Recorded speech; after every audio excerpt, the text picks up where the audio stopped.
अस्सलाम वालेकुम। Welcome to my channel story with Nadia. कहानी मेरी ज़ुबानी। अगर आप मेरे चैनल पर नए हैं तो प्लीज़ मेरे चैनल को सब्सक्राइब करना ना भूलें और साथ ही दिए गए हुए बेल आइकॉन के बटन को दबाना ना भूलें। एक दफ़ा क़हत के ज़माने में किसी कस्बे का रईस हर रोज़ सुबह को 100-200 रोटियां पकवा कर सामने रख लिया करता। गांव के बच्चे जमा हो जाते और अपने हाथ से एक एक रोटी उठाकर चल देते। उनमें से अक्सर लड़के इतनी जल्दी करते कि किसी के पांव पर पांव रख देते और किसी के कंधे पर सवार होकर आगे बढ़ जाते। मगर एक छोटी लड़की खामोश खड़ी रहती।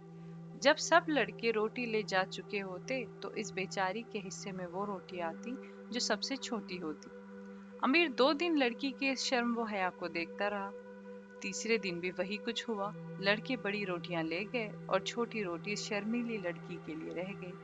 मगर उस रोज जब लड़की ने रोटी घर ले जाकर माँ के हवाले की और उसने लड़की को आधी रोटी देने के लिए उसका टुकड़ा तोड़ा तो उसमें से 2 रुपए निकल आए।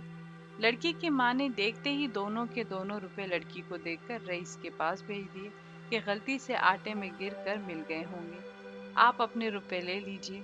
रईस लड़की के सब्र पे तो पहले ही खुश हो रहा था, अब उसकी माँ की ईमानदारी से और भी खुश होकर बोला, बेटी, ये रुपए कल मैंने तुम्हारे सब्र से खुश होकर खुद छोटी रोटी में रखवा दिए थे। तुम इनके कपड़े बनवा लेना और ये 3 रुपए ले जाओ, ये अपनी माँ को दे देना कि ये उसकी ईमानदारी का इनाम।